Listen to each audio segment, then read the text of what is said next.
A lady 20 years ago had decided that the community in Reading that were homeless needed to have a place to be fed and to have a bath and a shower. So that she started Cirdic with a group of churches in Reading. The Women's Centre started 2 years later.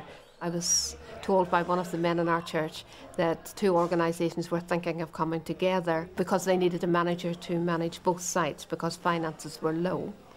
And he said to me, I believe this is from God, that you'll be the manager of these two centres. It's very basic, and they come in the morning at 10 o'clock, and you can come in and have your breakfast, and then you can put your name down to have a bath and showers. During that time we hope to find you some clean clothes to put on. If you're homeless for any length of time, you know, everything starts to deteriorate. So we aim really to help people, with the help of others, quite quickly to get established again. Our outreach worker, Richard, he would try and find them little jobs, and if you really want to, you can volunteer and work here. And what it does is it actually gives you some kind of structure to your day.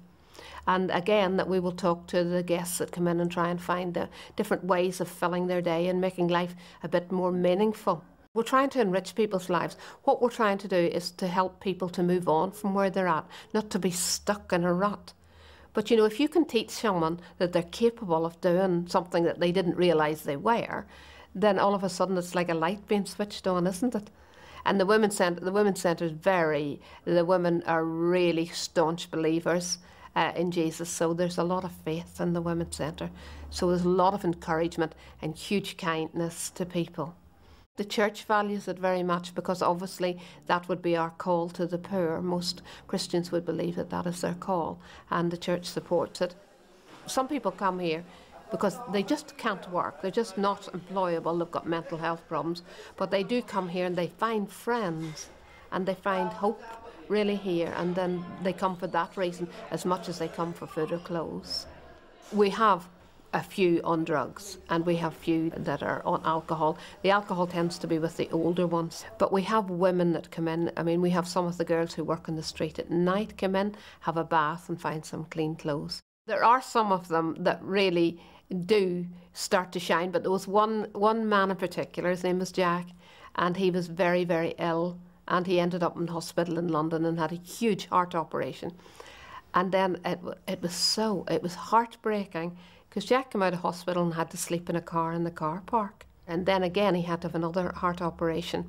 And then somebody decided outside that they would help him. And Jack stopped drinking and started to take his medication. And he's now got himself a home, he's back working, and he's really got back on his feet. Now Jack had a friend who was in the same situation, not terribly well, and he hadn't any alcohol to top up his level and had a massive fit and died on the street. So in the 5 years I've been here, we have seen quite a lot die. In 1976 we were living in Northern Ireland. I was married to a Roman Catholic, and a Protestant organisation decided that they would murder my husband and made a mistake and actually murdered my younger brother. And within 2 weeks we moved to England because it was just too difficult to live there. I came to live on the Oxford Road in Reading, and during that time I just grew and developed and grew in my heart, and really can empathise with people whose hearts are full of sorrow. And sometimes your circumstances come upon you, you don't necessarily ask for them. And some of the guys and girls that come in here, you know, their pain, I can relate to that. If you're among a lot of needy people, it's very easy to live the Christian faith, because that's what your call is. Your call is to care for other people. Speak to people properly, respect them regardless of what they've got, and give them honour for just being human.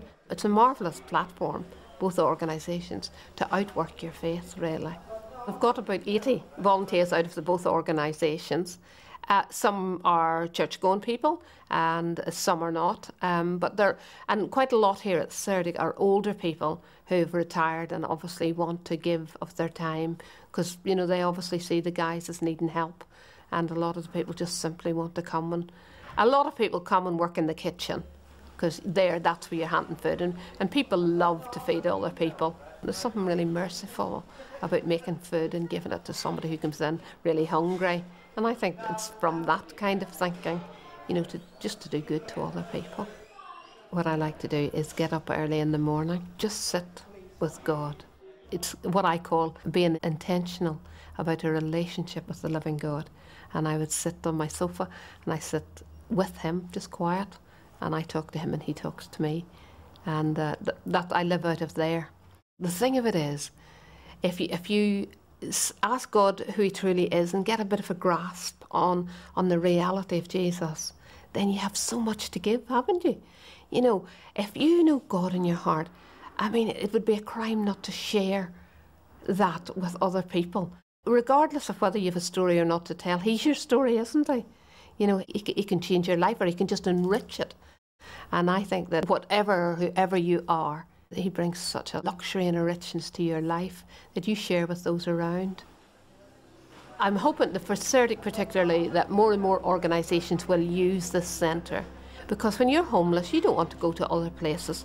But if we can get other organisations, you know, we have an optician who faithfully comes every 2 weeks and helps them with their eyes and their glasses. And we have nurses that come in regularly. To really build on that lots of different organisations will come and they will enrich the lives of people here at Cirdic. There isn't like little compartments that you put your life into, is there? If you declare Jesus by your mouth, then you must live it by your actions. So, you know, it's a whole package. We don't just preach at people without actually serving them and hoping to love them. It's a package that it goes together.